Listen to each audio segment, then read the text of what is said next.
Hello everyone, आप सभी का स्वागत है इस चैनल में। आज के इस वीडियो लेक्चर में आप देखेंगे प्रैक्टिस प्रॉब्लम 41 ट्रिग्नोमेट्री का ये सवाल 11th के सिलेबस से। वैसे तो सवाल ये बहुत आसान है, लेकिन प्रैक्टिस में नहीं रहने पर अगर अचानक से ये सवाल आपके सामने आ जाए तो थोड़ा सा अनकम्फर्टेबल महसूस कर सकते हैं।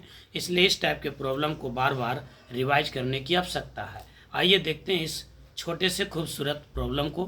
क्वेश्चन है cos square pi by 16 plus cos square 3 pi by 16 plus cos square 5 pi by 16 plus cos square 7 pi by 16। सबसे पहले तो आपको हम बताना चाहेंगे कि इस प्रॉब्लम का सॉल्यूशन आप बिना पेन का यूज किए हुए कैसे कर सकते हैं, लेकिन उसके लिए थोड़ा सा धैर्य रखना होगा, सीखना होगा बातों को। ज़रा ध्यान दीजिएगा कि अगर फंक्शन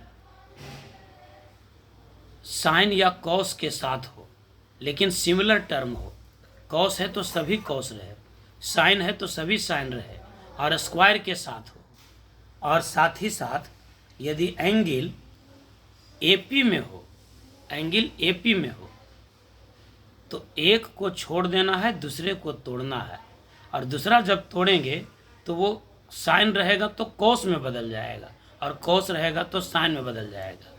इसका मतलब ये पेयर बन जाएगा।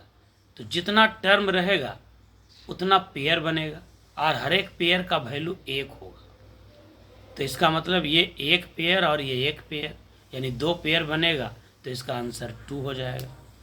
अब क्या बोला गया है इस बात को भी आप उतने अच्छे से नहीं समझे होंगे, ज़रा सा इसको समझने का प्रयास किया जाए स्थिर से एक एक बात को। देखिए pi by 16, 3 pi by 16, 5 pi by 16, 7 pi by 16 ये एपी में है। इसका मतलब इसको हम कैसे तोड़ेंगे ज़रा समझिएगा। एक है आपका कॉस स्क्वायर पाई बाई 16, थोड़ा छोटा पेज है इसलिए हमको छोटा छोटा लिखना होगा। Cos square pi by 16 plus cos square 3 pi by 16 plus cos square 5 pi by 16 plus cos square 7 pi by 16। Angle AP में है, कोसाइन फंक्शन में है, साइन में भी रहता तो यही बात होता। एक को छोड़ना है, दूसरे को तोड़ना है। अब किसको तोड़ेंगे? तो जिसका सम इक्वल हो जाए उसी के हिसाब से तोड़ना है। जैसे पाई बाई 16 और 7 पाई बाई 16 तो 8 पाई बाई 16 हो गया। सिमिलरली 3 और 5 8 हो गया।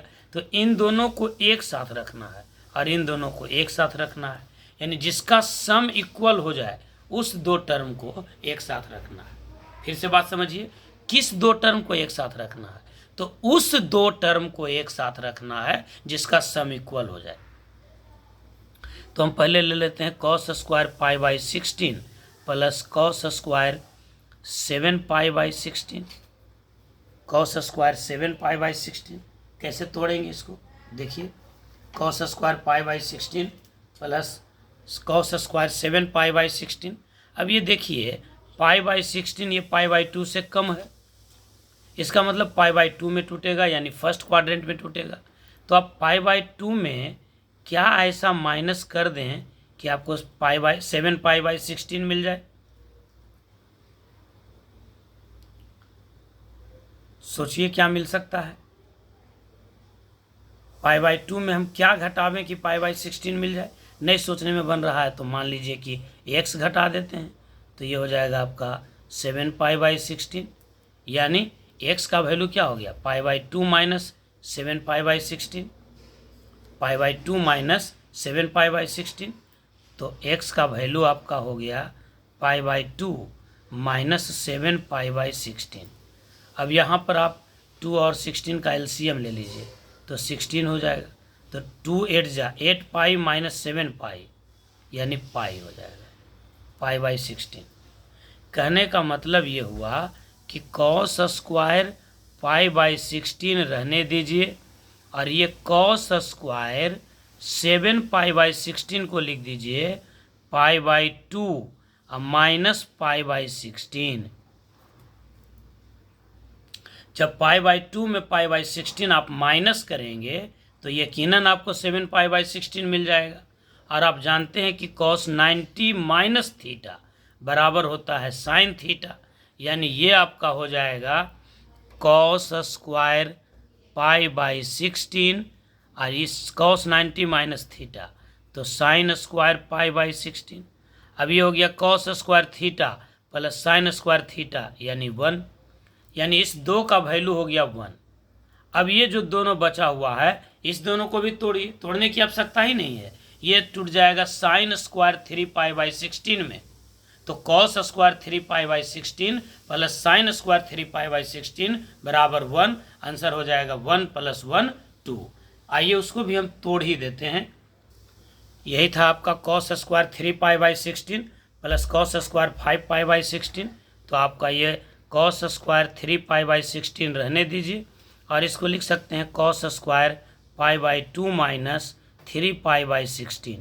आपको लगे कि कुछ शक हो रहा है तो आप लिख लीजिए एलसीएम लेकर के, तो ये 16 एलसीएम हो जाएगा, तो 8 पाई माइनस 3 पाई तो 5 पाई बाई 16 हो गया, यानी ये हो गया cos square 3 pi by 16 plus cos 90 minus theta, तो साइन स्क्वायर 3 पाई बाई 16। अब ये हो गया cos square theta plus sine square theta यानी 1, तो फाइनल आंसर क्या हो गया, पहले 1 मिला था ये फिर 1 मिला यानी 2 मिल गया। एक बार फिर से समझ लीजिए बात क्या था, cos square pi by 16 plus cos square 3 pi by 16 plus cos square 5 pi by 16 plus cos square 7 pi by 16। देखिए ये और ये दोनों मिल करके 1 हो गया, ये और ये दोनों मिल करके 1 हो गया, तो 1 और 1 2 हो गया। तो इस टाइप के कंसेप्ट से जब सवाल आप बनाएंगे तो एग्जाम में जल्द बनेगा। फिर से बात समझ लीजिए, कोसाइन फंक्शन रहे या साइन फंक्शन रहे स्क्वायर के साथ और एंगल एपी में रहे, तो समझ लीजिए कि उसका जो है पेयर बनेगा और जितना पेयर होगा उतना ही आंसर होगा। तो 4 टर्म था तो 2 पेयर बना, 6 टर्म रहता तो 3 पेयर बनता, 8 टर्म रहता तो 8 पेयर बनता, 4 टर्म बनता। क्लियर है? तो यहाँ 2 पेयर बन गया, एक ये और एक ये, तो एक और एक 2 आंसर हो गया। उम्मीद करते हैं कि ये सवाल आप अच्छे से समझ गए होंगे। वीडियो को अंत तक देखने के लिए आप सभी का बहुत बहुत धन्यवाद।